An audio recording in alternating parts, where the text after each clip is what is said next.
Welcome back to Rebelcast and happy 2024. This is episode 123, and the title of it is Reduced Dose Systemic Peripheral Alteplase in Massive Pulmonary Embolism. And this was a recording that Swami and I have been planning to do since October of last year. And just because of holidays, schedule conflicts, just taking breaks for ourselves so that we can keep putting out this content for you, it's delayed it all the way till January 2024. And before I get into the topic, Swami, Happy New Year, buddy. Happy holidays, happy Kwanzaa, whatever you celebrate. Glad to be talking with you on the air. Absolutely. And I think we should be really clear with the listeners. When we say that we wanted to record in October and it's been the holidays, we're mainly talking about Halloween. Halloween's a pretty serious thing in this household. So we have still been celebrating Halloween. And I know that because my kids are still eating Halloween candy, Sal. There is still Halloween candy, in spite of the fact that there have been at least 2-3 major holidays since then. We're still eating Halloween candy. That's how serious we take it. I mean, that is intense. And that's what I was referring to. Actually, it was not Thanksgiving and Christmas. It was actually Halloween. So I'm glad you clarified that explicitly. Let's get into this paper, man. So I want to start off by saying this is not a practice-changing paper, but I do think this is keeping your finger on the pulse of where we're headed with the management of pulmonary embolism. And so let's be clear about this. So we all understand that massive pulmonary embolism is usually defined by sustained hypotension, which is a systolic blood pressure of less than 90 millimeters of mercury. And we know that once you get to that category of pulmonary embolism, there's a high mortality rate. And it's why early recognition and thrombolytic therapy are so recommended. And the American Heart Association has it listed as a class 2A recommendation. The European Society of Cardiology has it as a class 1B. And most people, when you read the guidelines, are giving full dose Alteplase. They're giving 100 milligrams IV. And we know that that's associated with increased bleeding when we're giving these full dose of thrombolytics. But what other organ system in the body receives 100% of cardiac output other than the lungs? And so this is why you've heard people talking about half dose lytics. You've heard about people talking about reduced dose. And now we have this interesting new paper that's even talking about quarter dose, like giving 25 milligrams of Alteplase. And all the reasons are it has a better safety profile, but the question remains, is the efficacy as good? Yeah, so the article we're looking at is by Aiken and colleagues, Reduced Dose Systemic Fibrinolysis in Massive Pulmonary Embolism, a pilot study in Clinical Experimental Emergency Medicine 2023. And we should say, usually we don't talk about all of the authors on a paper, but one of the authors in this paper is Scott Weingart. He is one of the people who really went and found this data and helped the team kind of bring it to publication so we could all see it. And I think that's an important thing to put out there because he has talked about this reduced dose a number of different times, and he's got an interesting take on it. People should definitely listen to his perspective, but our perspective is going to be more of an analysis of the methodology, and then we'll get to what we actually do. And the clinical question these authors were trying to answer is, what is the efficacy and safety of low dose, which they define as 25 milligrams of Alteplase, over a prolonged administration, which they defined as over 6 hours, in patients with massive pulmonary embolism? Now, to be clear, in terms of what they did, this was a single arm, single center pilot prospective observational cohort trial in Turkey. It's not like this is some robust comparator to ECOS or higher doses of 50 and 100 milligrams. This was just this is what we did, and here's the results of what we did. And Swami, let's get into what they did for thrombolysis. 25 milligrams of Alteplase without a bolus given over 6 hours. That's 4 milligrams per hour as a peripheral IV infusion. If the hemodynamic instability persisted after the first dose, they could give a second dose of 25 milligrams as well. And none of the patients in this study actually required that second dose or second round of a dose. And then the other thing that was key here, and we'll talk about this more in the discussion, is they were not also administering heparin or anticoagulation at the same time as this drip. They were waiting for that drip to finish. Then they were bolusing 70 units per kilogram as a bolus of heparin, and then they followed it by 1,000 units per hour. And then the way they titrated it was based on their activated PTT, and they were trying to keep them in a range between 1.5 and 2.5 times of normal of PTT. And then as far as transthoracic echocardiogram, basically every patient underwent a transthoracic echocardiogram before thrombolysis, within an hour after thrombolysis, and before discharge, which was right around the 5 to 7 day mark, and then a month after thrombolysis. They were checking all kinds of parameters of basically RV dysfunction. And I will have all that in the show notes. It is not worth taking up airtime, but just know that they looked at multiple parameters. And then, Swami, the way they did their CT pulmonary angiogram was really fascinating, because this is something we don't always get in studies. It's like we do the treatment and then we don't have this like follow-up, but they actually had follow-up in this trial. Yeah, it was definitely really interesting, and we'll have all the details in the show notes, like you said. And even their criteria for thrombolytic success was interesting as well, because there were echo parameters associated here. There was also clinical improvement, and I think what was important is what they called complete success. And complete success was clinical improvement of symptoms and restoration of stable hemodynamic status, along with at least 3 other criteria without resultant death and non-fatal major complications. So there's a lot involved when they were saying complete success, and I think that's pretty important. So before we get into the outcomes and kind of move forward, I think it's also important for us to talk about the group of patients that was included here. So, we talked about these being massive pulmonary embolism, but massive pulmonary embolism itself is a bit of a spectrum, even though it is kind of defined as any patient with low systolic blood pressure under 90 millimeters of mercury for at least 15 minutes, or they require inotropic or vasopressor support. That even isn't completely teasing out what that group is, because people will include things like cardiac arrest from a PE as a massive PE. And this study clearly wasn't including that group. So if the patient was peri-arrest or arresting, that's not who they were including here. This was kind of, and this seems like a weird thing to say, but the less sick massive pulmonary embolism, if such a thing can exist. So these patients were hypotensive, they were hemodynamically compromised, but they weren't actively dying in front of you. Yeah, these were people that were hypotensive or on pressors, but they were like texting on their phones, right? Like that's the type of massive PE we're talking about. We're not talking about the person in extremis that's like on the cliff of basically being peri-arrest or cardiac arrest. I think that's a totally different massive PE, and that was a great explicit point to make. Now, as far as the outcomes, the primary outcome was in-hospital mortality, a solid, objective, patient-oriented outcome, and then also major complications. And they looked at a bunch of things like ischemic stroke, intracranial hemorrhage, embolism into either the coronaries or peripherally, bleeding requiring transfusion, pulmonary hypertension, and RV dysfunction while in the hospital. And then secondary outcomes were 6-month mortality, the development of pulmonary hypertension at 6 months, and then RV dysfunction at 6 months. I really liked their primary and secondary outcomes, because these are the things that patients care about and the things that we kind of care about. Now, Swami, let's get into, since you already kind of led us into this, what type of patients were included, what type were excluded?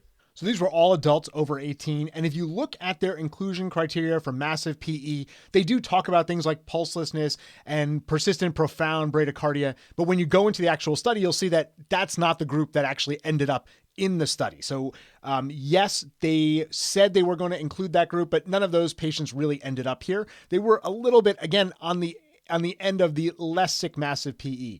And then the exclusions, I think, are pretty straightforward, and we'll have the whole list in the show notes, but prior intracranial hemorrhage, if they had known structural intracranial cerebrovascular disease, an ischemic stroke within the last 3 months, suspected aortic dissection, all of the things that you would normally say, I really don't want to give lytics to this person. Perhaps there's a different approach. And then as far as the results, so there was 37 consecutive patients, which is absolutely amazing. These weren't like cherry-picked patients. They just said, this is the study we're doing. This is the protocol. These are the things we're looking at. We're going to take these patients as they come. And so they took 37 of them in a row with massive PE. And the details of who was included, Swami, I mean, these patients were a little bit older. Average age was about 69 years. Patients over the age of 70 was about almost 2/3 of the patient population. Also having a concomitant DVT was about 50% of patients. And then when you look at the things they presented with, syncope was about 50%, dyspnea was 100%, palpitations was 100%. What really caught my attention, though, was the mean systolic and diastolic pressure, which for systolic was about 76 millimeters of mercury, and for diastolic was about 49 millimeters of mercury, which I think we can all agree are on the lower end of what a normal blood pressure is. Median troponin I was also a little bit elevated. For them, it was 0.4 nanograms per ml.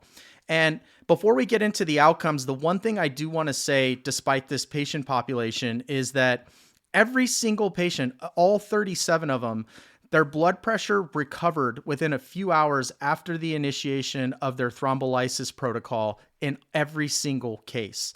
Now, with that being said, Swami, let's go through these one at a time. So let's talk about mortality, which I think patients care about and we care about. Yeah, absolutely. And this was their primary efficacy outcome. They had one in-hospital death, which is about 3% of all of the patients they saw on day 6 of hospitalizations. And that was due to a malignant ventricular arrhythmia. The patient had a history of ischemic dilated cardiomyopathy with a low EF. They had acute on chronic renal failure. And I think that looking at this one patient who died probably doesn't have to do with the PE treatment. 6 days out, it's unlikely that that was the cause. I think this patient had a lot of other things going against them, unfortunately. And then there were 2 additional deaths at 6 months. Both of those patients had malignancy. So again, I don't think that these are due to the treatment for the PE that they gave them. But again, we don't have a comparator arm, so it's hard to say, is this less or more? These are just the numbers that we have. And to be clear, it wasn't like explicitly said that the reason these patients died was because of their cardiac history or because of their malignancy, but just gleaning through it, like implicitly, it seems like that's what the authors were trying to say. Now, they did a bunch of transthoracic echo things, and I'm going to put all that in the show notes, but let me just tell you that no matter what thing they were looking at, essentially every outcome of RV dysfunction was improved after they got thrombolysis. And so I'll just leave it at that, but I'll put the specifics in the show notes. Yeah, our ultrasound brethren, Salim, are very happy with us that we said they did a bunch of ultrasound things. But honestly, when they describe them, I'm like, that's a bunch of ultrasound things. But you're right.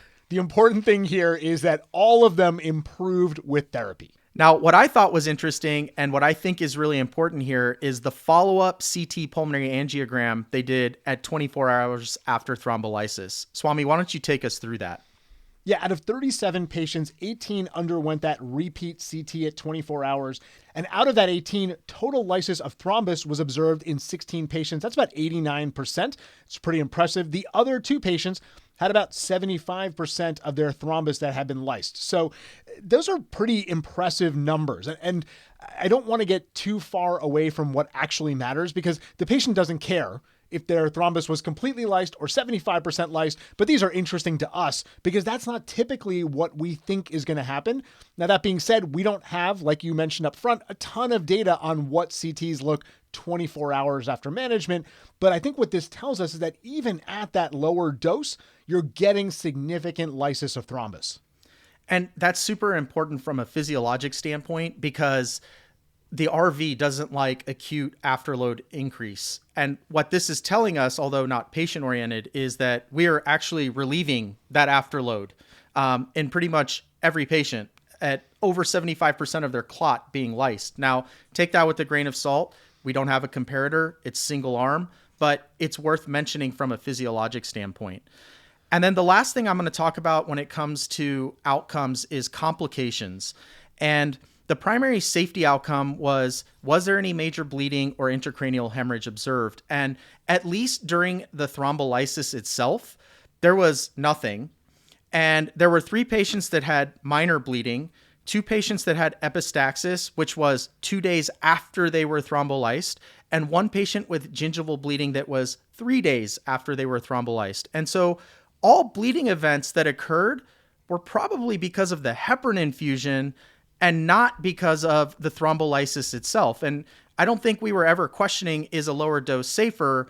But this just goes to the point of like, yeah, this lower dose probably wasn't causing a lot more bleeding. It was the anticoagulation afterward. And of note, just so people are clear, that when these patients started having this minor bleeding, the infusion of the heparin was just stopped, and then some gentle compression basically stopped the bleeding without recurrence and no transfusions required. Yeah, those safety parameters are really important when we look at this. It doesn't give us the real comparator rate because there is no comparison arm, and we'll talk about that more in the limitations. The strengths of this study is that I think it's important to ask these questions. How low can we go and still be effective in managing this type of a disease? Because the less that we give, it's going to be safer for the patient. It's going to be better. It's going to be cheaper, maybe, Salim. I don't know that we know that for sure, because if the vial comes as 100 milligrams, you're cracking that vial for the patient, you're throwing the rest of it out. But I think it is always better to do less if we can with the same kind of outcome. So this is a really important study for us to start really thinking about what dose should we be giving. That 100 milligram dose probably never made a lot of sense, but we were extrapolating it from other things that we do, and that's where we came up with the dose. But maybe a lower dose was always the best thing to do. And now we're getting some more data on that area. So I kind of applaud the authors for throwing this out there and doing it. Obviously, when we get to the limitations, we're going to talk more about what we need next, because there are follow-up studies that we need for this. Yeah. So in terms of limitations, single center, non-randomized observational trial, and single arm. There's no comparator group. And I think it's important to get that study, comparing it to half dose, 50 milligrams, or full dose, 100 milligrams. Or I'll take it one step further. Compare this to ECOS and see if like this vibrating catheter with, thrombolysis, whether it actually makes a difference, whether that thing is vibrating in there, or if we could just drip this in and that's all we need to do. And so that's probably the question to ask, Salim, is that that's the study that we need is, what is the standard practice right now for this group of patients? Is it the ECOS catheter or one of these other catheters that's going into the pulmonary artery? Is it full dose? Is it half dose? Whatever the standard practice is in most places, or whatever the standard recommendation is from professional societies, let's compare that standard practice to this lower dose and see what happens. And that's really where this study is important, because it gives feasibility to making a trial like that happen. But that's what we really need to see. Is this better than one of those interventions? Salim, I worked in a place with a PERT team. I've worked in a couple of places with PERT teams that have these catheters available.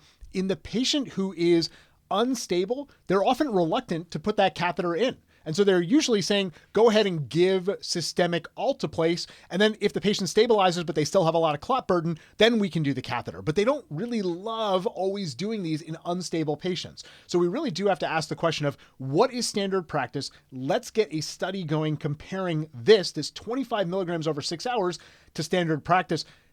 I honestly, Salim, this is a lower dose than what you see with the catheters, or at least it's about the same dose that you see with some of these catheters. So I think that is the study that we need next to really embrace this treatment. And if it comes out and it shows that there's benefit, I think that's going to be a game changer for how we manage these patients. Absolutely. And you said it up front that I don't think this changes practice, but I just want to hedge on that a little bit. I think for some people, this is going to change practice. When they look at the fact that they don't have a lot of these other interventions available in their hospital, and they look at, can I give a smaller dose? Even if it pushes it down from 100 to 50, saying, well, this study did 25 over 6 hours. I'm going to give 50 over 6 hours, or I'm going to give 24 over an hour, or 24 over 2 hours. I think this is going to make people consider changing practice. And obviously, and we'll talk about this more in the discussion, what you need to do then is get together with the group of people who are involved in the management of these patients and say, should we be doing this? Should we be doing a lower dose because we don't have other interventions available? I agree with you, and I agree with that hedge. Now, the complications, like, to be fair, it's a small sample size, very few complications, making the study totally underpowered. And so you can't really make any firm conclusions about bleeding risks. I can just tell you what the data showed me, but you would need a much larger trial with more complications to be able to really definitively say that that is actually the case. And then the last thing I'll say as a limitation, and then I think we're going to get into the discussion, is there's lots of missing methodology in this study. It's like, what time period were these patients actually recruited? Because Scott had to go find this information when he was doing a search. And so was this something they did 10 years ago? Is this something they did 5 years ago? Because I think the way we manage PE, especially in the submassive and massive groups, has changed a lot in the last 5 or 10 years. How strict were the authors in their what they called consecutive recruitment? Did they maybe skip some people that they just weren't aware of, which makes this more of a convenience sample? And then what was actually done before giving lytics? What pressors were they on? Were they already on anticoagulation? We just don't know any of that information. And then who was performing the echo, Swami? It's unclear what the degree of consistency is because a lot of these echo findings, there's some subjectivity to it. Were these just general ED docs that are not ultrasound trained? Were these actual techs that were coming in and cardiologists that were looking at it? We just don't have all that. And a lot of that affects generalizability of some of these outcomes. For sure. All right, let's get into that discussion. We've mentioned a lot of these things already. We mentioned the fact that PE is a spectrum, and there's a spectrum even within the massive group. And so we have to understand what group is included here. Salim, if I have a patient who has a cardiac arrest with a known PE or a high suspicion for PE, I'm still giving that 100 milligram dose. Maybe I'm giving it as 50 and then another 50, but I'm going to give a bigger dose in that group. And that group is included in massive pulmonary embolism, but obviously physiologically they are so different. And so if I have that patient who's circling the drain or dead, I'm giving a different dose than what we're giving here. And I would probably group this subset of patients that were included in this study along with the submassive PE patients who are sicker, the ones that are tachypnic and they have some episodic hypotension. That's the group that I would put together and say, this might be the right group to give this smaller dose of thrombolytics. Same for me. That's exactly the way we call it high risk submassive PEs, which are basically like saying, well, they're basically massive, except they're not hypotensive, but they're having transient episodes of. And then of course, massive, which is they are having sustained hypotension, but not coding or peri-arrest. That's exactly the way I've lumped those together. In terms of complications while in the hospital, so there was no major cases of intracranial hemorrhage or bleeding, major bleeding requiring transfusion in this study. We talked about the 3 patients that had minor bleeding, all of which occurred 48 to 72 hours post thrombolysis. And so that bleeding is most likely due to the heparin infusion. Again, sample size was a little too small to say. Now, I want to just kind of skip something here and get into heparin dosing, and then I'll come back to IV access, Swami. But it's interesting that in a lot of submassive and massive studies, these patients are getting anticoagulation. Anticoagulation is stopped. They get the lysis, and then immediately they're getting another heparin bolus and then starting a drip. And that's not my practice. My patients are getting anticoagulation. We stop it. They get the thrombolysis in the way that these authors are talking about it in the form of ECOS where I work. And then what we're doing is we're then checking PTT levels. And we're waiting for that PTT level to get to that 1.5 to 2.5 times above the norm of what PTT is. And then we're not bolusing heparin. We're just starting the drip. And we have seen a drastic decrease in bleeding with doing that. And so I just thought it was interesting that they re-bolused heparin immediately after the thrombolytic infusion was done. And so that's just not what I'm doing in my practice. I agree. I'm usually holding the heparin a little bit longer. Honestly, a couple of these patients where I've given thrombolytics, they don't even get their heparin until they go up to the unit because we're waiting for some of those things to normalize. I like to get fibrinogen levels to help the team out in making that decision. But often I am not the one starting the heparin, and I am definitely not giving the heparin while I am doing my thrombolytics. That is definitely a bad idea.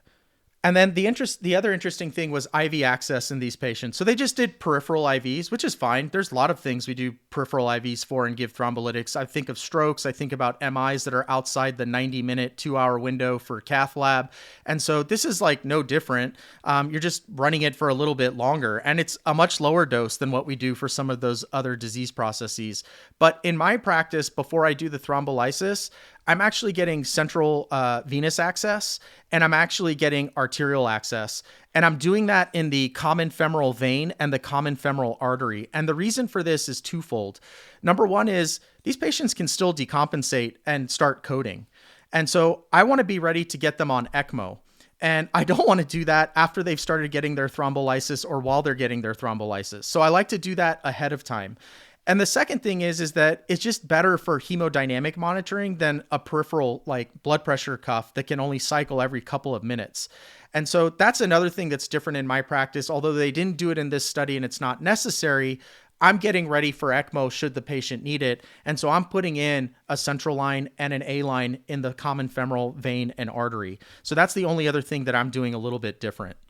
Yeah, I prefer at least having that arterial line and most of the time the central line as well. I agree with you, but I don't think that limits us doing this. I think it just depends on where you work and what kind of resources you have available, because I know a lot of colleagues that we have work in places where arterial lines are not something that exists in the emergency department. It's just not going to happen. That doesn't mean you can't do this. And this group kind of showed they were able to do it and relatively safely do it without that invasive monitoring. But I agree with you. I prefer.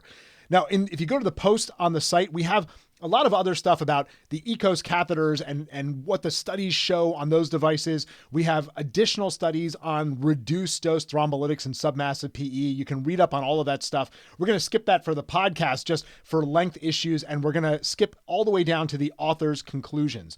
And Salim, I'm going to read the author's conclusions and let you handle the clinical take-home. The authors conclude results of this pilot study suggest that low-dose prolonged infusion of TPA is an effective and safe therapy in patients with massive PE. This protocol was also effective in decreasing pulmonary artery systolic pressure and restoration of RV function. And our clinical take-home point is that low-dose 25 milligrams of Alteplase given as a prolonged infusion over 6 hours is a promising, effective, and safe therapy in patients with massive pulmonary embolism and provides an alternative to full dose, 100 milligrams, and half dose, 50 milligrams of Alteplase. But I still think before this becomes mainstream, we're going to need a larger randomized clinical trial comparing doses of Alteplase or even comparing to ECOS catheters before we start implementing this in everyday practice. Now, Swami, you already said this. For some people who don't have ECOS catheters, who don't have those options, this might be practice changing for them.